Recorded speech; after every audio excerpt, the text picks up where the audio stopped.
खेड च कोई वे राजा ते कोई वे प्यादा, प्यादे ते राजा खिडारी लई हुंदे खिडाउणा, ते मैं किते ने फैसले किन्यां नूं इत्थे खिडाउणा, ते मैं ही खिडारियां नूं खेड सिखाउणा।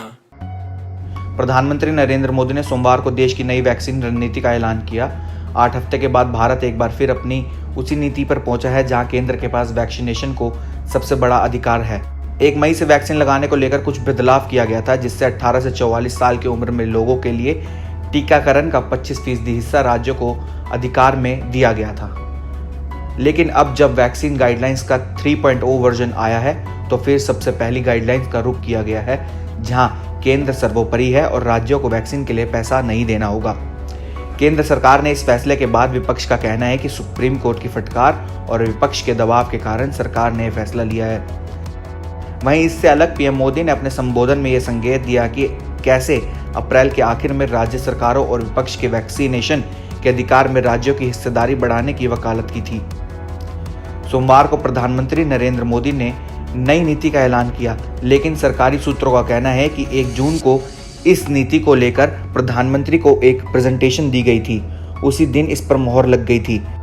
स्वास्थ्य मंत्रालय के एक अधिकारी के मुताबिक 31 मई तक राज्य वैक्सीन इकट्ठा करने में फेल रहे।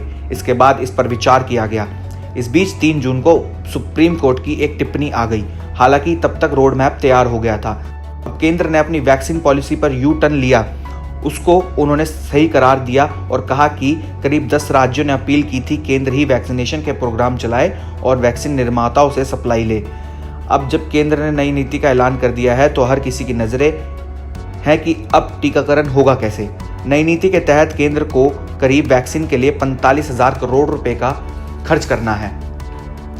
केंद्र ने बजट में 35,000 करोड़ रुपए देने की बात कही थी। अब तक इनमें से 4,000 करोड़ रुपए खर्च किए जा चुके हैं। अगर अब टीकाकरण की बात करें तो देश में करीब 94 करोड़ लोग ऐसे हैं जो 18+ की श्रेणी में आते हैं। ऐसे में इनके लिए 188 करोड़ डोज की जरूरत होगी। भारत में 16 जनवरी को वैक्सीनेशन शुरू हुआ। केंद्र के मुताबिक 31 जुलाई तक भारत के पास 53.6 करोड़ डोज होंगी। इनमें से 23 करोड़ डोज अभी तक दी जा चुकी है। अब भारत सरकार के सामने लक्ष्य है कि 1 अगस्त से लेकर 31 दिसंबर तक 133.6 करोड़ वैक्सीन दी जाए, यानी हर रोज करीब 90 लाख वैक्सीन की डोज लगे तो तब जाकर ये लक्ष्य पूरा होगा। आगे स्वास्थ्य मंत्रालय बताता है कि वैक्सीन लेने की छूट जब राज्यों को दी गई तब उन्हें निर्माताओं से वैक्सीन लेने में काफी दिक्कत आई। लेकिन अब जब ये सुविधा कि सिर्फ केंद्र के पास है तो केंद्र को सीधे वैक्सीन मिलने में आसानी होगी। केंद्र सरकार ने यह भी बताया कि अगले 5 महीने में कैसे टारगेट पूरा करने के लिए वैक्सीन मिल पाएगी।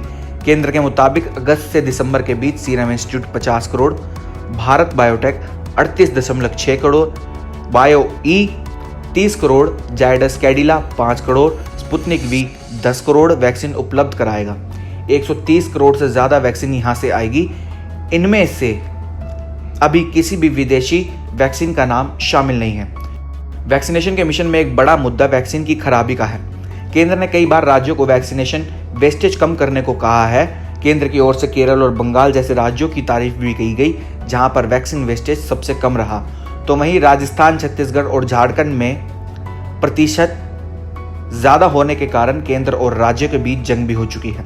वहीं हेल्थ वर्कर्स को वैक्सीन की दोनों डोज ना मिलने के कारण भी कई सवाल खड़े हुए, क्योंकि कई राज्यों में अभी भी दोनों डोज नहीं मिल पाई। दिल्ली जैसे राज्य राष्ट्रीय औसत से भी पीछे चल रहे हैं क्योंकि वहां पर वैक्सीन की किल्लत चल रही है।